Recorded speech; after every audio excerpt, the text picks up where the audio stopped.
ஒரு நாடாளுமன்ற உறுப்பினராக இப்போ பலருமே கேட்பாங்க, இப்போ தேர்வு செய்யப்பட்ட எம்பிக்கெல்லாம் என்ன செய்கிறாங்க அப்படின்னு. கோரிக்கைகள் மூலமோ கேள்விகள் மூலமோ அதை பெறுவதில் தடை இருப்பதாக உணர்றீங்களா? அதை செய்ய முடியல, அந்த அழுத்தத்தை தர முடியலன்னு நினைக்கிறீங்களா? நிச்சயமாப்பா. சில நேரங்களில் வந்து எதிர்கட்சி ஆட்சி செய்யக்கூடிய மாநிலங்களுக்கே வந்து அவங்க வந்து எதையும் செய்யக்கூடாதுன்னு இருக்கும் பொழுது, நாங்கள் ஒவ்வொரு விஷயத்தையும் பெறும் பொழுது பல முறை முயற்சி செய்து தான் அதை கொண்டு வர வேண்டியிருக்கிறது. இப்போ என்னோட தொகுதியில் வந்து ஒரு மருத்துவமனை ரொம்ப நாளைக்கு முன்னாடி அறிவிக்கப்பட்ட மருத்துவமனை இப்பொழுது தான் வந்து சில ஓரிரு ஆண்டுகளுக்கு முன்னால் தான் அதை மறுபடியும் மத்திய அரசாங்க அந்த மருத்துவமனையை மறுபடியும் கொண்டு வந்து கட்டடம் கட்டி பாதி அளவுக்கு கொண்டு வரப்பட்டிருக்கு இஎஸ்ஐ மருத்துவமனை. இப்படி வந்து ஒவ்வொன்றுக்கும் பல தடவை முயற்சி செய்ய வேண்டி இருக்கிறது. ஆனால் தொடர்ந்து முயற்சி செய்தால் சில நேரத்தில் போராடி தான் ஒவ்வொன்றையும் பெற வேண்டியிருக்குது.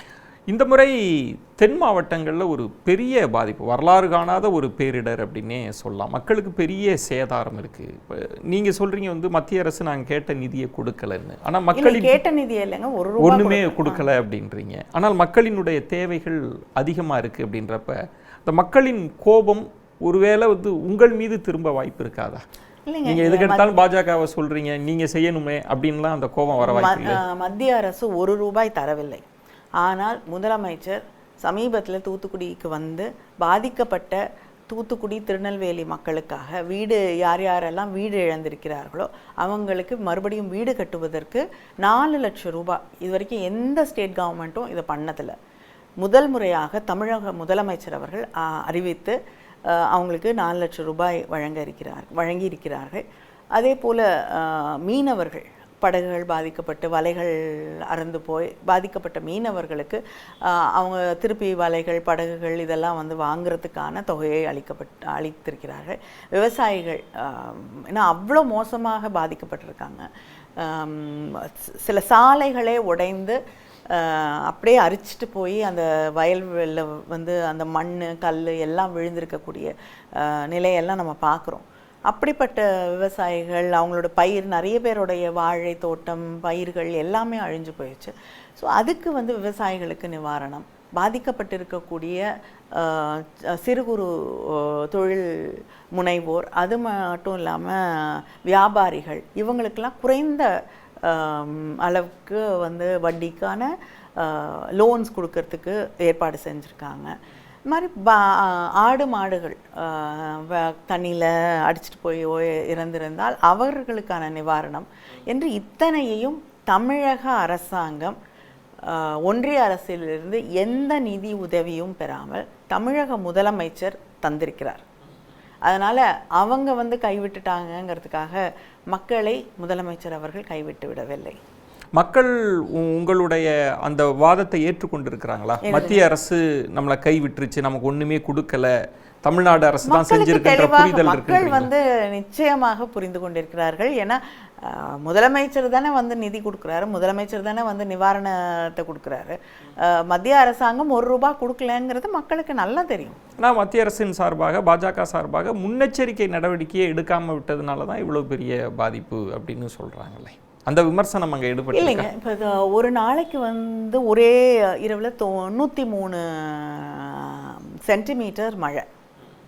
அப்படி இருக்கக்கூடிய ஒரு சூழலில் வந்து நீங்கள் என்ன யாருமே எதிர்பார்க்கவில்லை.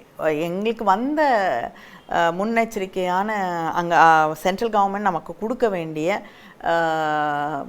அந்த விஷயங்கள், முன்னேற்பாட்டுக்கான விஷயங்களே வந்து அந்த இந்த அளவுக்கு மோசமான ஒரு நிலை இருக்கும் அப்படின்றது தெரிவிக்கப்படவே இல்லை. நிதியமைச்சர் நாங்கள் கொடுத்தோம், அலர்ட் பண்ணோன்றாரு. பல முறை வந்து மழை வெள்ளத்திற்கு பிறகு பல முறை அமைச்சர்கள், முதலமைச்சர் இதை திரும்ப திரும்ப விளக்கி சொல்லியிருக்கிறார்கள். அண்ட் இது வந்து அவங்க மேலே மட்டும் நாங்கள் தப்பு சொல்லலை, இது வந்து யாருமே எதிர்பார்க்காத ஒரு அளவுக்கான மழை. ஒரு நாளில் வந்து 92 சென்டிமீட்டருங்கிறது வந்து யாருமே எதிர்பார்க்காத மழை. தாமிரபரணியில் கிட்டத்தட்ட 1.5 லட்சம் கியூசெக்ஸ்க்கு மேலே தண்ணி வருது. எல்லா நீர்நிலைகளும் நிரம்பி பல நீர்நிலைகள் வந்து உடைந்து அப்புறம் அது மாத்திரம் இல்லாமல் காட்டாறுகள் இந்த அத்தனையும் பெருக்கெடுத்து தண்ணி வந்து சேரக்கூடிய ஒரு நிலையில் இதை யாருமே எதிர்பார்க்காத ஒரு நிலை. தூத்துக்குடி எடுத்துக்கிட்டிங்கன்னா ஓரளவுக்கு தான் வந்து தண்ணி வந்து உள்வாங்கும். அதுக்கு பிறகு தண்ணி வந்து கீழே இருந்து ஊற்று மாதிரி சொல்லிருந்து வரும். இப்படிப்பட்ட ஒரு நிலையில் வந்து யாரால வந்து அதை இந்த நிலை வரும் அப்படின்னு எதிர்பார்த்து ப்ரிப்பேர்டாக, ஆனால் அதுக்கு முன்னாடியே வந்து அந்த ஆற்றின் கரையோரம் இருக்கக்கூடிய மக்களை எல்லாம் சில இடங்களில் என்கிட்டயே சொன்னாங்க, நாங்கள் ஏன் வந்து நீங்கள் வந்து வரமாட்டேன்ட்டீங்க அப்படின்னு கேட்கும் பொழுது, எங்கள் தாத்தா காலத்துலேருந்து நாங்கள் இங்கே தான் இருக்கோம், ஒரு நாள் கூட வந்து வெள்ளம் இந்த பக்கம் வந்ததே கிடையாது, தண்ணி வந்ததே கிடையாது அப்படின்னு போலீஸ் வந்து ரொம்ப கெஞ்சி சில இடங்களிலே நீங்கள் வந்து தான் ஆகணும் அப்படின்னு கட்டாயப்படுத்தி தான் அவர்கள் அப்புறப்படுத்தப்பட்டார்கள். இந்த அளவுக்கு நடவடிக்கை எடுத்து பாதுகாப்பான இடங்கள் வந்து அமைக்கப்பட்டு அங்கே வந்து மக்கள் கொண்டு போய் பாதுகாப்பாக சேர்க்கப்பட்டதனால்தான் உயிரிழப்புங்கிறது வந்து ஒரு மோசமாக இல்லாமல் ஓரளவிற்குள் கட்டுப்படுத்தப்பட்டது. அதனால் முன்னெச்சரிக்கை நடவடிக்கைகள்லாம் எடுக்கலை அப்படிங்கிறதெல்லாம் வந்து ஏற்றுக்கொள்ள முடியாத ஒன்று. மனித உயிர்கள் காப்பாற்றப்பட்டதற்கு காரணம் முன்னெச்சரிக்கை நடவடிக்கை. இப்போ சமீபத்தில் திரு அண்ணாமலை அவர்கள் பேசிய போது சொல்கிறார், இப்போ பெரிய பாதிப்பு தென் மாவட்டங்களில் தான். ஆனால் அண்ணாமலை சொல்கிறது தென் மாவட்டங்களில் இந்த முறை வந்து திராவிட கொள்கையை சார்ந்த திராவிட கட்சியை சார்ந்த ஒரு எம்பி கூட இனி வரமாட்டாங்க அப்படின்னு நம்பிக்கையோடு சொல்கிறாரு. அந்த அளவுக்கு மக்கள் கோபமாக இருக்காங்க அப்படின்றாரு. மக்கள் யார் மேலே கோபமாக இருக்காங்கன்னு தேர்தல் முடிவுகள் சொல்லும்.